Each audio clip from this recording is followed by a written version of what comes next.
What's going on, guys? ShadowNinja here, and today I want to talk about my thoughts, my review, my impressions on Insurgency Sandstorm. As of right now, this is not a free-to-play. I wish it was free-to-play. This is a title that is exclusive to the PC in its current state. It will some point in 2019, as they stated, be brought over to a different port for console, PS4, and Xbox One. We have no news on that yet, as of me making this and me looking. I haven't found anything about a possible release date. But yeah, this is a title that should be coming to PS4 sometime in the future. Now, what is Insurgency all about? If you never heard of this franchise, it's basically a realistic shooter set in the modern period, modern era, per se, of warfare. So, what does that mean? Is it like Call of Duty? Is it like Battlefield? It is nothing like those franchises at all. The closest thing that you might know of is it's probably similar to, Rainbow Six Siege when it comes to, that one-shot headshot. But think of that one-shot headshot to, the body as well, especially with snipers. Depending on what you're wearing, armor and stuff like that. It is a really, really realistic, slow-paced game. And that's kind of what I'm going to be leaning to, the pros and the cons of this game. For one, it's really, really slow-paced. This is a really, really great pro to the game. But at the same time, it's a really, really big con.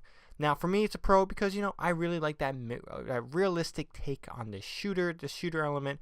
I really like a slow, thought-out gameplay. You're just not running around freely, just, doing whatever. Because if you do that, you're likely going to pop because you're in the middle of the field and someone's waiting for you with a mounted-up machine gun, and you didn't even realize what just happened, and you died. You don't even know what that guy is. That's how quick this game is, how quick you could die. That is, I love that element.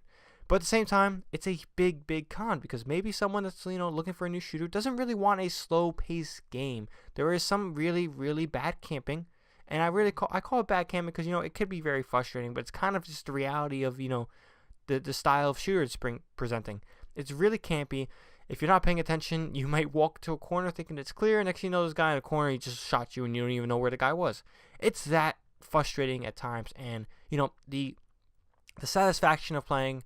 It's hit or miss. You can get really frustrated because you can die over and over and over and over, and you never even saw the person shooting at you.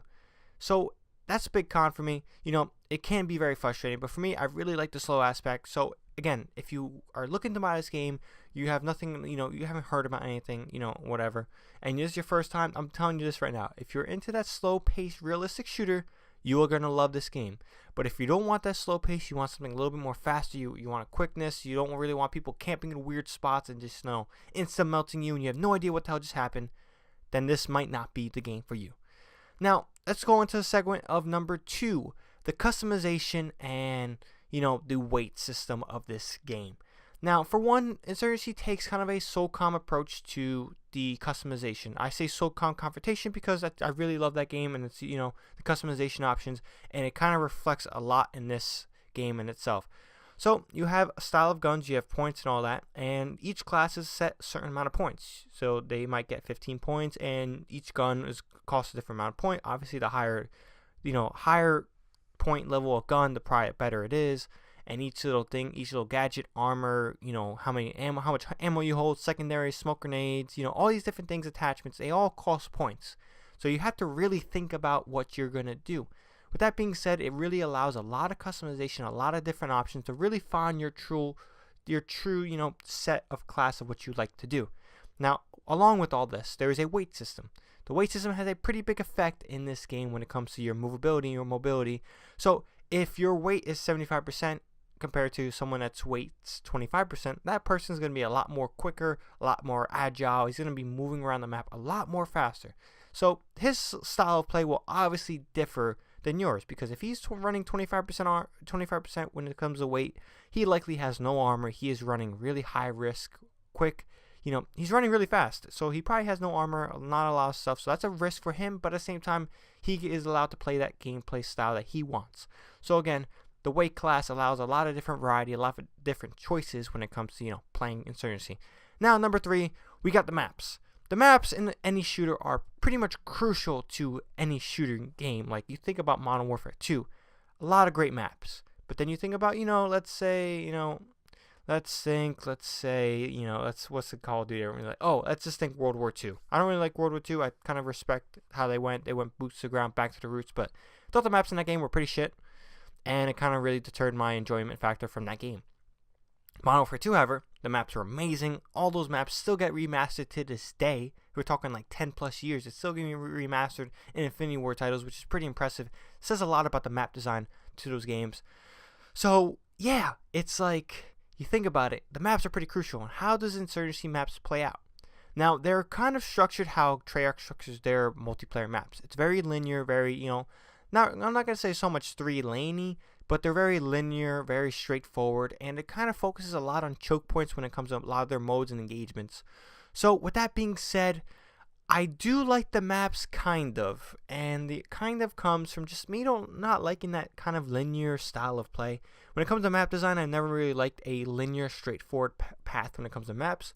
I'm not a fan of 3 lanes. I like a lot of flanking routes. It causes, I don't mind dying from behind. I think it just, brings up player awareness. It's really important with shooters. So the fact that, 3 lanes and next thing you know, you just like, you're always caught in a choke point. Someone might have a crazy angle. I don't really like that choke pointy type of style of game. So, but if you do, again, this is choke point style of, map design. If you really like that engagement, the action is there for a realistic shooter. The action is there, and I will not deny that. So, it may work for you, may not work like it does for me. And another thing with the maps, we have a problem with like knowing where you can go and where you can't go. Since it's a realistic game, there's no kind of UI or map that tells you where you can go. So out of nowhere, you're just like, oh, you're in a restricted area. You have 10 seconds or you're gonna die. Or you're in a restricted area. Turn back now. In some of those restricted areas, like turn back now, you can still run out, flank, and then get behind an enemy. Like, there's some maps where it's like a push, and some teams, like, they flank all the way around, come behind you, and they just kill you, and you never knew what happened. So I think there needs to be something done about, restricting certain areas of the map, and it needs to be more visible in a really, like, non-UI game. So, yeah, that's pretty much the 3 things about this game I really like, and some things I do not like. Last but not least, how does it perform compared to the last Insurgency? If you played the last Insurgency, it performs fairly well on the Unreal Engine 4. It is a graphic improvement, like we're talking massive graphic improvement. I'm still running like 80 frames, 90 frames per second, so it's optimized pretty damn well, especially for Unreal game. Some indie developers have a hard time optimizing their game for Unreal, but it is working really well, really flawlessly, and I'm very excited to keep playing this game throughout the months. Only time can tell how much they put into this game, how much it performs, how much, support they give it. If it's like anything like the last Insurgency, it will be support. There will be a lot of stuff there. But until next time, guys, hope you guys have found this review enjoyable. If you guys are looking up to pick up Insurgency and I helped you out make the decision, let me know down below in the comments. Until next time, guys, ShadowNinja here, and I'm out.